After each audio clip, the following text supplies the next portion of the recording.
everyone.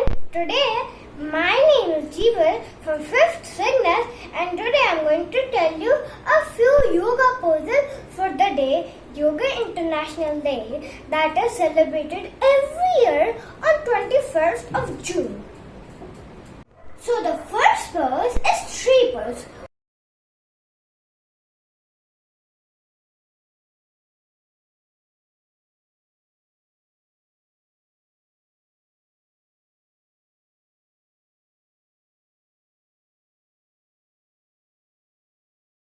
Now this pose is called the handstand or Shirshasana, which now I'll be showing.